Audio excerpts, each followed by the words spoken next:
Ndabasuhuje inshuti z'umwami wacu Yesu Kristo, muri kumwe na Pastor Mpunzi Rwanda Jean Marie Vianney wahagarariye Divine Prophetic Ministry. Amahoro y'umwami Imana n'imigisha iva ku mwami wacu Yesu Kristo ibane namwe, amen. Uyu ni umwanya mwiza wo kubabwira ubuhamya bwanjye igice cya kabiri. Ubushize nabwiye uburyo Yesu yampaye agakiza, none uyu munsi ndashaka kubabwira uburyo Yesu atanga umugisha kuba mumenye. Iyo tuvuze umugisha ntabwo tuvuga amafaranga, mwene data, ntabwo umugisha ari amafaranga, ahubwo umugisha wa mbere ni ukumenya Yesu Kristo. Haleluya.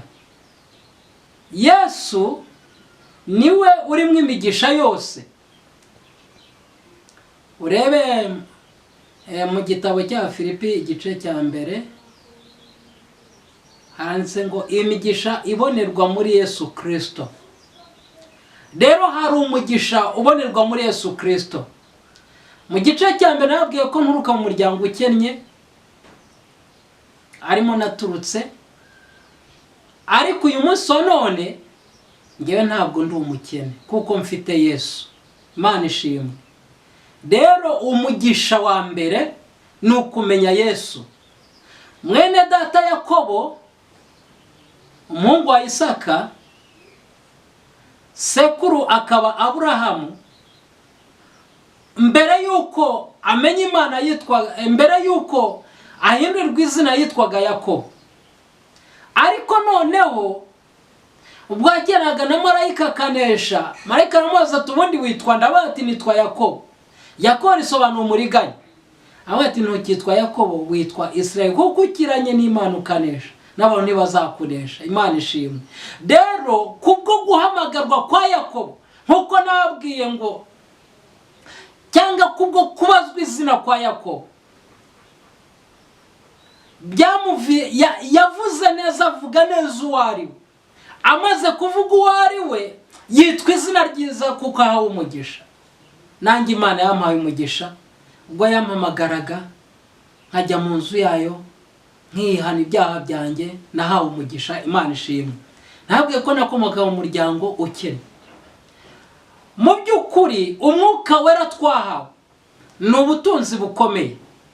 Umwuka wera twahawe ni ubuzima. Umwuka wera twahawe ni Imana ituye muri twe. Haleluya. Utuwemo n'Imana rero afite byose, kuko aba yaramaze kuba inzu y'Imana, arimo Imana ituye. Ubutumwa bwiza bwa Yohana ibice 20 ku murongo wa 14, ibice 14 ku murongo wa 20, ngo icyo gihe muzamenya ko Data wa muri nge, nanjye nkaba muri mwe, namwe mukaba muri nge. Nuba ngo Imana ituye muri twebwe, nuba ngo ubutunzi bwose turabufite. Hanyuma rero maze gukizwa, nshuti bakundwa, utuntu twose nari mfite twarayoyotse tunshiraho. Nakundaga kubona udufaranga duke sinongera kutubona. Nahinga sineze.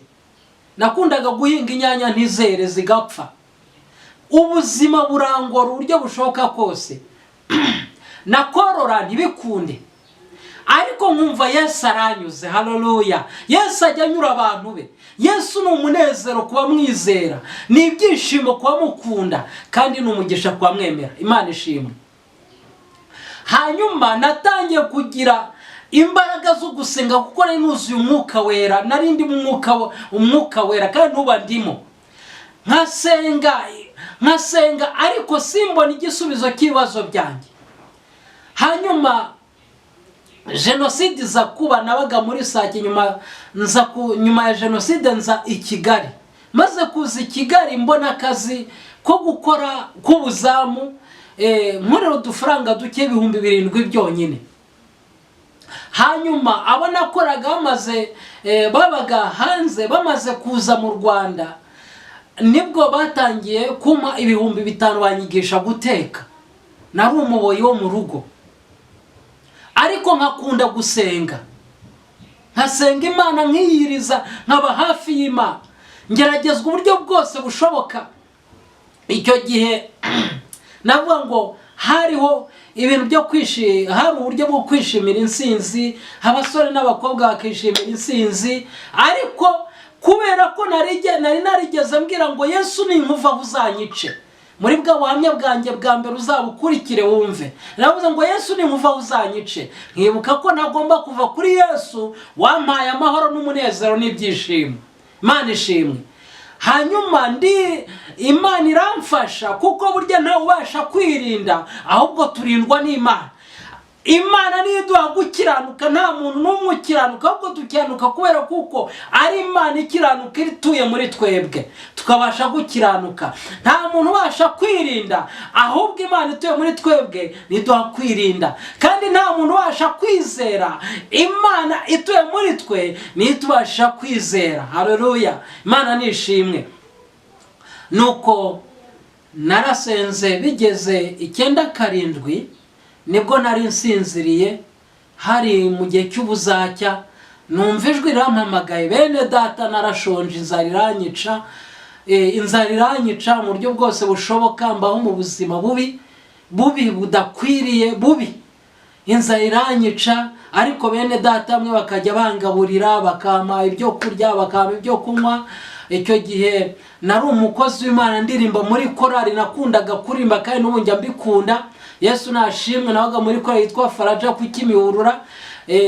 Ugeze ukabaza ngo witwa Nkunzu Rwanda Jean Marie Vianney muramuzi? Muri Faraja bakumbwira. Nakundaga gusenga.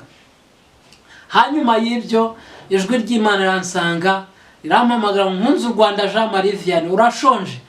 Ndabaza Mana, urabizi ko nshonje? Ngo ndabizi ko ushonje. Irambwira ngo nzaguha ibyo kurya ushira inzara. Rongera irambaza, Nkunzu Rwanda Jean Marie Vianney, nta kazi ugira? Ndabaza Imana, urabizi ko nta kazi njya? Ngo ndabizi ko nta kazi ugira, ariko nzaguha akazi gahoraho iteka katazarangira. Imana nishimwe. Rihita rimbwira ngo nonaha rero, nonaha mu gitondo ubyuke ujye mu bibare. Hari ubyutse bukomeye cyane. Icyo gihe nahise ryajwi rihita rimbwira ngo kandi ngo umwenda, ngo hari amapantaro ufite 3 ufite, ukuremo ipantaro imwe yayo ni nshyashya. Niko ijwi ry'Imana ryambwiye. Ugenda uyiha umuririmbyi warimbaga muri Horebu. Sinshaka kumuvuga, ntabwo ari ngombwa. Nuko nagiye mu bibare ntekereza, mvuga ngo wenda nahura n'umuntu akanyihera akazi, cyangwa se nakwihura n'umugore wishakira umugabo ufite amafaranga, akanyera amafaranga nkamubera umugabo. Nibyo nagiye ntekereza. Ariko ngeze mu rusengero nkinjira, witwaga Benjamin atangira ngo umuntu Imana yabwiye gutanga umwenda nagera mu rugo awutange. Tugiye gutaronja ngo ndibutsa wa muntu Imana yabwiye guha umwenda, najya mu rugo awutange. Mu by'ukuri naragiye, ngeze mu rugo mfata ya pantaro nshyashya Imana yambwiye ishaje, ahubwo yambwiye ngo yayindi nshyashya ufite zari 3. Ndagenda yifata, nyitera ipasi, ndangije mpamagara wa muririmbyi. Ubwo Imana yari yamuremeye, murabyumva. Maze kumuhamagara ndabaza, mwene data ndashaka kuguha ipantaro yo kwambara. Ambwira ati n'ubundi nta pantaro nari mfite, yime. Yatashye ashima Imana, ariko ngiye ibyo nifuzaga sinabibonye. Mwene data, Imana irinda ijambo ryayo, kandi irinda isezerano ryayo, ikibuka ijambo ryayo ibihe ibihumbi. Nuko byaje kugenda gute rero? 2009 naje kongera gusenga iminsi 5. Iyo minsi 5 nayisenze nsaba Imana umufasha, ariko sinagira ijwi ry'Imana numva. Hanyuma ndarangiza mvamo gutyo. Haciye iminsi 2 numva ijwi hamwe ngo senga iminsi 4. Ya minsi 4 ndayisenga. Maze kuyisenga, hanyuma saa 9 z'ijoro nayirangije, nibwo ijwi ry'Imana ryansanze riramubwira ngo hitamo ibintu bitarenze 3. Byane bitarenze 3 nahereye ku mugore, kuko niwe nashaka. Nabona imyaka iri kungendana, kandi numvaga ibyo byose Imana ingiriye neza ikanyubakira urugo, ubuzima bwahinduka. Ariko ibyo twibwira si iby'Imana yibwira, inzira zacu zitandukanye n'izayo bene data. Hanyuma niwe nasabye, nkimara kumusaba numva abantu nk'inyuma ya stade baransetse, bamaze kunseka nafashwe n'ikimwaro, ariko Imana ingira neza impa kongera gutekereza bundi bushyashya. Muri uko gutekereza naje guhera noneho ku bugingo buhoraho. Yesu nashimwe. Mere ku bugingo buhoraho numva ntawe unsetse. Ikindi cya kabiri natekereje, naje gutekereza ku cyo bita akazi. Nawe ni ntabwo nakuba ku rugo ngo umugore wanjye azicwa n'inzara n'abana banjye bicwa n'inzara. Mvuga akazi katazarangira, numva ntawe unsetse. Icya gatatu nasabye umugore, numvijwe bamwe ngo nzaga umugore muzabana mu bihe byawe byose byo kubaho kwawe kose. Imana ishimwe. Hanyuma ubwo nashimye Imana, numva ndanezerewe, ibyishimo byuzura umutima wanjye. Imana iransubije karabaye. Ariko mwene data, nakubwiza ukuri ko haciyeho indi myaka 12. Muri myaka 12 nibwo nakoze mu bukwe. Mukora mu bukwe mu by'ukuri ntabwo bwari ubukwe bwari bushimishije, abantu baransetse bajya hasi. Imana nta marangamutima igira, twebwe tugira amarangamutima kandi tugakoreshwa nayo, ariko Imana yo igira amarangamutima ariko ntabwo ikoreshwa nayo. Ntega amatwi unyumve nawe nsubiremo neza.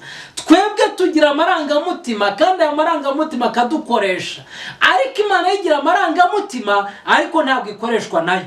Aho nitandukaniye natwe. Mu by'ukuri ngewe kuko numvaga naririnze, numvaga Imana izankora ubukwe buri hayi, ariko siko byagenze. Ahubwo ubukwe bwanjye bwari ubukwe buri wese yabonye araseka, bwasekeje buri wese, ku buryo ngira ifoto ebyiri zonyine nabwo ziba kuri Google nizo mfite z'ubukwe. Nubwo bamfotoye bagafata amakamera bakagera gute, ntabwo nabashe kubyishyura, byose byaferinze birarangira, ntabwo nigeze mbibona.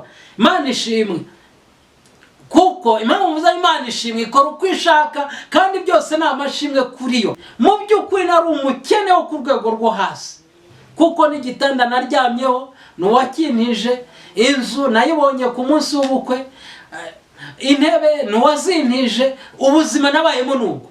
Ariko nari intunze Yesu umutunzi muri ngewe. Haleluya! Yesu wacu ni umutunzi kandi agira neza. Hanyuma y'ibyo namaze imyaka 7. Muri myaka 7 rero nibwo nahuye n'ikibazo gikomeye. Kwitwa pasiteri ukajya guhingira abantu ni ikintu gikomeye cyane. Kwitwa pasiteri ukajya kwikora imizigo y'abantu ni ikintu gikomeye cyane. Kwitwa pasiteri ukajya gukora ubuyede ni ikintu gikomeye cyane.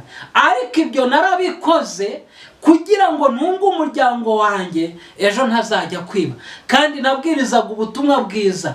Ndetse mwene data nasengeraga n'abantu kugeza igihe bamwe muri bene data bamwe batari ko pasiteri nta soni urajya gukora akazi nka kariya kubuyede, urajya guhingira abantu. Mbere yo gusengera abantu wajya ubanza ukabaka amafaranga, ariko ukava muri ubwo buzima.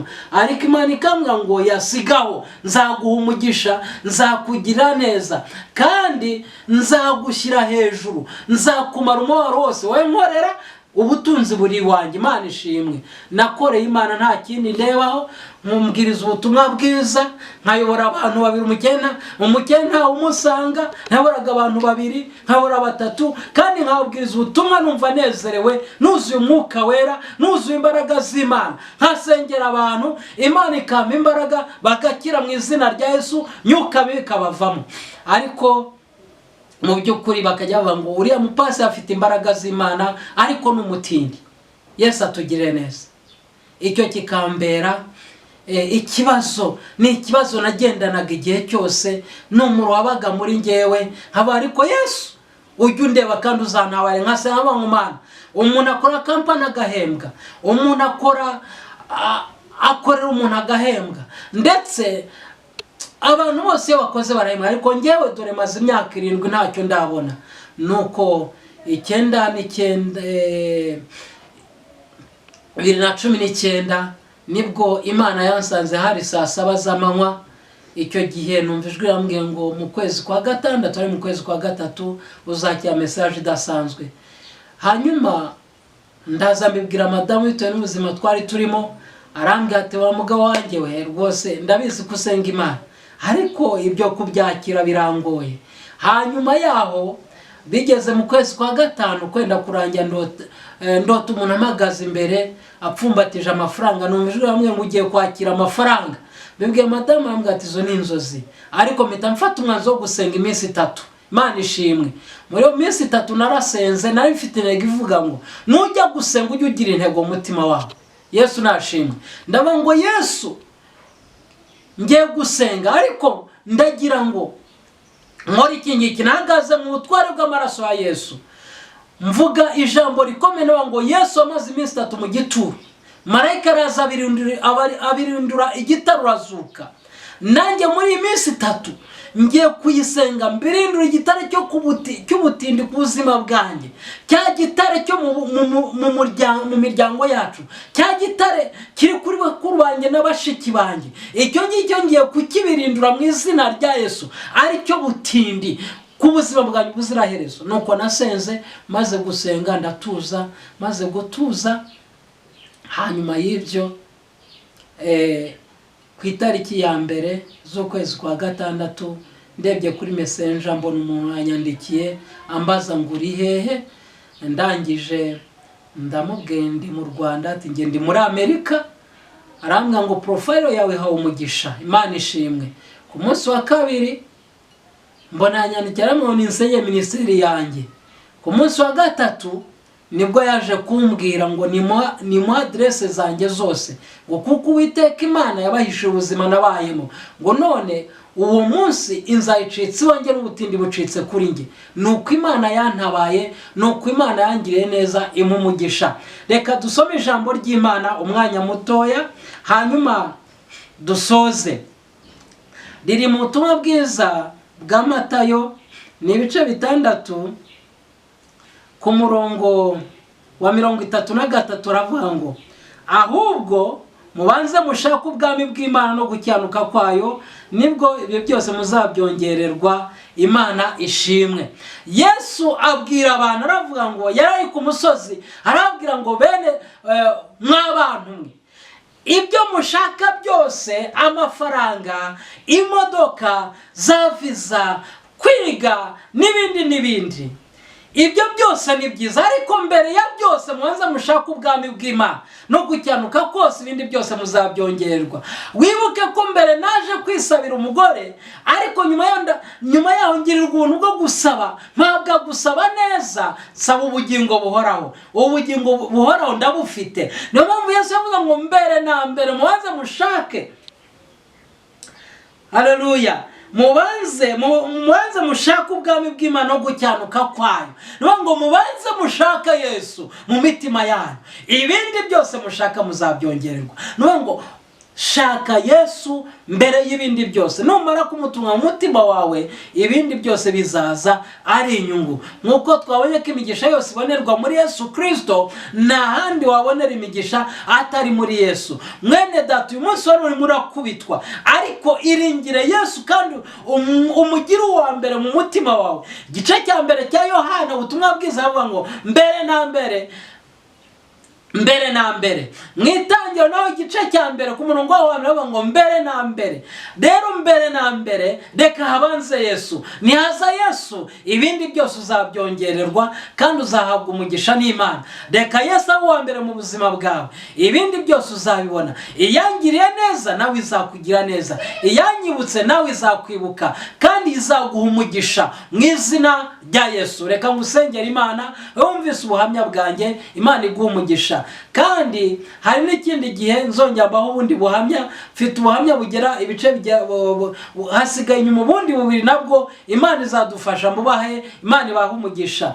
Mwami Imana yacu, Imana ishobora byose kandi Imana igira neza, Imana idukunda, Imana iteye ubwoba, Imana irindi isezerano ryayo ikarisohoza. Nsenge bene data n'abashiki banjye bumvise buno buhamya, reka basubizwe mu imbaraga no kwizera mu mitima yabo, kandi bongere kuza umwuka w'imbaraga wo gusenya no kurimbura imbaraga za Satani zibagendaho mu izina rya Yesu. Kuko hari imyuka yo mu bisekuru zigenda ku bantu, ariko iyo duhagaze amaraso yawe tubasha gusenya izo mbaraga mu izina rya Yesu. Senge buri wese ngahabwe imbaraga z'umwuka z'umwuka wera zo gusenya no kurimbura imbaraga z'ikibi mu izina rya Yesu zimugendaho. Urakoze Mwami Uwiteka Nyiringabo, kuko uri Imana ibereye maso abayitegereje kandi wa hafi y'abagushaka, abafite imitima ihindishwa imishitsi n'ijambo ryawe, abo ngabo ukabagira neza. Urakoze Mana ya Aburahamu na Isaka na Yakobo, kandi Imana y'amasezerano itajya ibeshya, mu izina rya Yesu nimwe mbisabye mushima,